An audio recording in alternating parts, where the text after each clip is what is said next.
Good morning, everyone. Welcome back here at ECCMID TV, brought live to you from the Bella Center here in Copenhagen, Denmark, at the 33rd ECCMID. My name is Judith Cohen. I am your TV host, and as promised, we have our next guest here in our studio. Our next guest knows everything about paleomicrobiology and is joining me virtually via live stream. Professor Johannes Krause from the Max Planck Institute for Evolutionary Anthropology. A warm welcome to you, Johannes. Thank you for joining us in the studio and taking the time and effort to tell us a little bit about the symposium at which you'll be speaking a little more, which is this afternoon at 2:45 in Hall M. And your talk is called How to Analyze a Sample That is 1,000 Years Old. Well, before diving in there, I think it's interesting to look a little bit back towards your field of interest, your research topic, because you work with very old DNA. Am I correct? Yes, exactly. So I work on ancient DNA. I also call the field archaeogenetics. So we combine archaeology and genetics, and we analyze DNA that is up to a few 100,000 years old from ancient human remains that tell us something about the genetic history of human populations. So where did they come from? How did they settle different parts of the world? But also what pathogens they were actually carrying when they died. And then we reconstruct entire genomes of pathogens, so ancient bacteria as well as ancient viruses that were present in those ancient skeletons, and then learn something about the evolution of those pathogens over the last few thousand years. I'm very interested. How does one get into this field of interest or expertise? How does that happen? Yeah, my background is biochemistry. I became quite interested in molecular biology early on when the human genome was deciphered. That's when I was a student, and that became a very exciting field. And I then had the opportunity to join Svante Pääbo's team to decipher the Neanderthal genome, who has become very famous, not like just by last year's Nobel Prize for exactly that project. Then when I became a professor myself at the University of Tübingen about 10 years ago, I started this new field that we call ancient pathogen genomics, basically applying the methods from the Neanderthal genome project to ancient bacteria.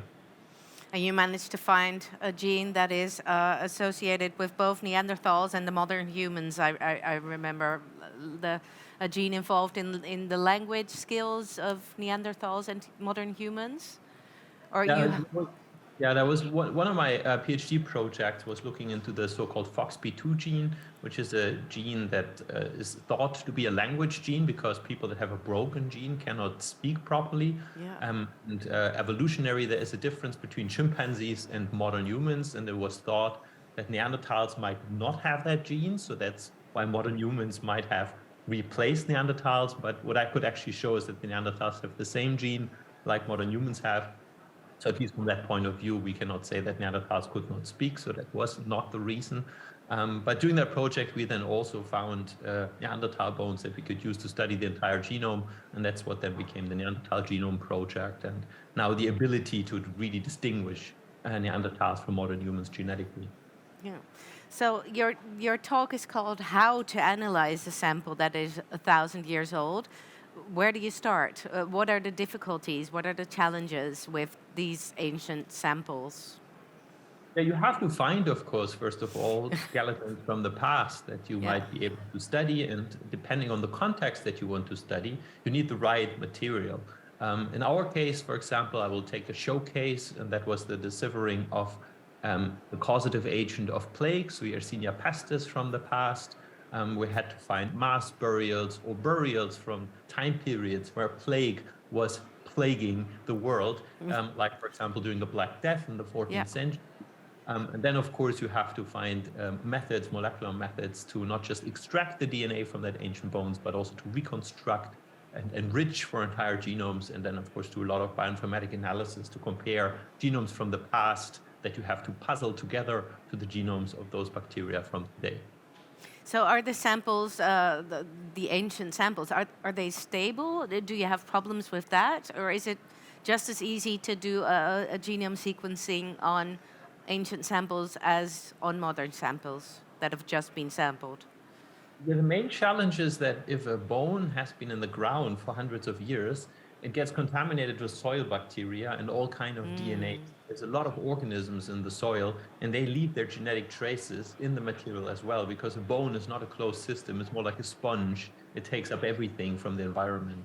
So the real challenge is to get the DNA out and enrich for the pathogen that you're interested in, because 99% of the DNA is not from the person itself, and it's not from the pathogen, of course, that has killed the person, but it's from soil bacteria. And that is really something that we have been working on hard over the last decade, to develop methods to fish out, if you want, the DNA that we're interested in. And then, of course, comes all the bioinformatic analysis to then puzzle back together the genome from the little tiny pieces that are left after 1,000 years, because the average length of our DNA is something like 45 base pairs, so it's very short. So from millions of base pair long chromosomes, it has really deteriorated in tiny little pieces. And that are our puzzle pieces, basically, that we then have to use to puzzle back the genome. Yeah, you're really creating a whole story. I can understand why it's an amazing field of research to be working in. And maybe it's endless. There's so much to discover and so much learnings to take towards modern medicine. Do you have? Can you tell us something about the upcoming future? What the types of projects that you'll be working on? Yeah, so we have in the past been studying different pathogens over the last few thousand years.